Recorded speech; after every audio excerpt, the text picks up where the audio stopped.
Hi there, what's up? In this video, I'll give you a quick guide on how you can use spell check in Google Sheets, and this will help you to avoid mistakes and keep your data clean. So first, you will open the Google Sheet that you want to check, and then you will select the area that you want to review. So for example, this area right here, and then what you will do is you will open the spell checker. So go ahead and click tools, which is right here, and then click spelling, and then click spell check, and so as you can see, there are no spelling suggestions.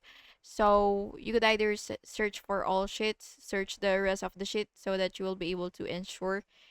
And yeah, just wait for it to load. And as you can see, there are no suggestions.